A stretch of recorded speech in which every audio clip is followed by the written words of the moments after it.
House లో నిద్రిస్తూ ఉన్నాడు. కేటీఆర్ రోజు అబద్ధాలతో సోషల్ మీడియా నడుపుకుంటా ఉన్నాడు. నలుగురు 4 దిక్కుల విడిపోయి ఉన్నారు. అన్నా చెల్లెళ్ళ కొట్టాడ ఎందుకు మీకేమైనా తెలుసా? ఎందుకోసం కేటీఆర్ కవిత కొట్లాడుతున్నారు?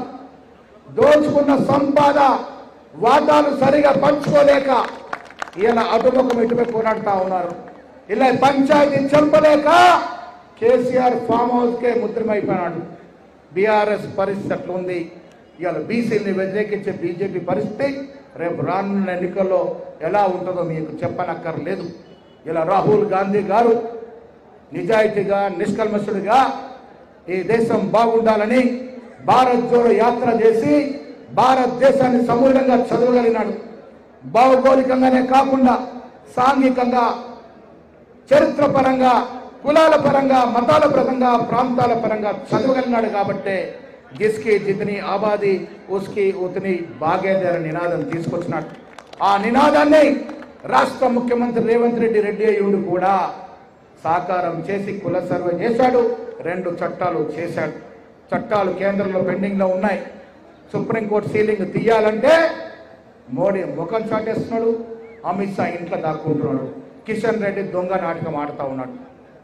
ఈ రాష్ట్రానికి ఒక శనిలా దాపురించిన కిషన్ రెడ్డి తగు రీతిలో తగు సమయంలో నీకు ప్రజలు సికింద్రాబాద్ ప్రజలే బుద్ధి చెప్తారనే మాట కూడా ఈ సందర్భంగా నేను మనవి చేస్తా ఉన్నాను. మిత్రులారా, భగవంతుని అందరం పూజిస్తాం. నేను కూడా శివభక్తుని. నా పేరే మహేశ్వరుడు. రోజు శివుని పూజ అయింది నేను బయటకు రాను. కానీ మా జీవితంలో ఎప్పుడు శివుని పేరుంద ఓట్లు అడగలే.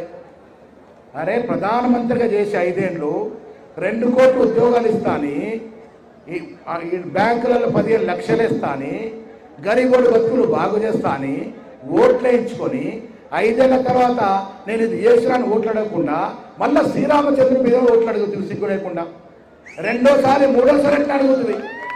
అరే శ్రీరామచంద్రుడికి బీజేపీ పార్టీకి సంబంధం ఏంది?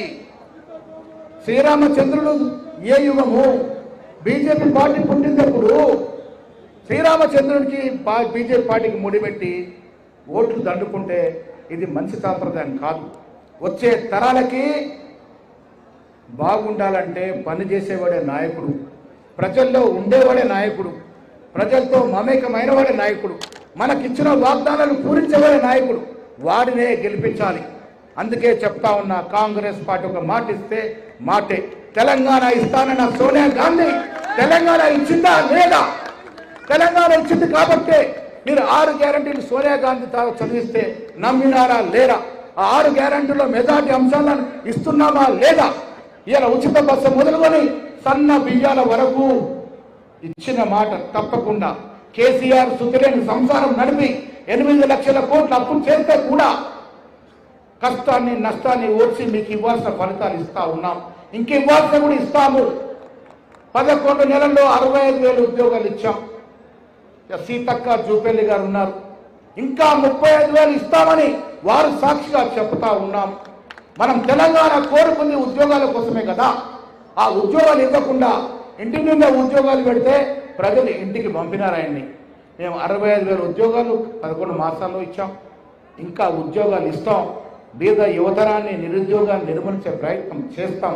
ఇచ్చిన మాట కట్టుబడి ఉంటాము. రేవంత్ రెడ్డి గారిది నాది వేరే మాట కాదు సుమా. మాదంతా ఒకే కుటుంబం. ఇవాళ జూపల్లి గారు కానీ, బట్టి గారు కానీ, ఉత్తమ్ కుమార్ రెడ్డి గారు కానీ, సీతక్క కానీ వీరందరం కూడా మీనాక్షి గారి నాయకత్వంలో ఒక కుటుంబంలో పనిచేస్తాం. మేము ఐక్యంగా ఉంటాం. మిమ్మల్ని ఐక్యంగా ఉంచుతాం. ఈ రాష్ట్రాన్ని ఐక్యంగా ఉంచుతాం. యావత్ తెలంగాణ, యావత్ దేశంలో కాదు ఒక ప్రపంచంలో మేటి రాష్ట్రంగా దిద్దే ప్రయత్నంలో మేము ఉన్నాం. అందుకే రేవంత్ రెడ్డి గారు, శ్రీధర్ బాబు గారు విదేశం నుంచి 1,75,000 కోట్ల విదేశీ పెట్టుబడులు తీసుకొచ్చారు. కేటీఆర్ బాగా ఇంగ్లీష్ మాట్లాడుతారు, మీ అందరూ తెలుసు కదా. మరి ఇంగ్లీష్లో మాట్లాడి విదేశాల నుంచి పెట్టుబడులు తేవచ్చు కదా. 10 ఏళ్లలో వాళ్ళు తెచ్చిన విదేశీ పెట్టుబడులు ఎంత తెలుసా? 21,000 కోట్లు దాటలే.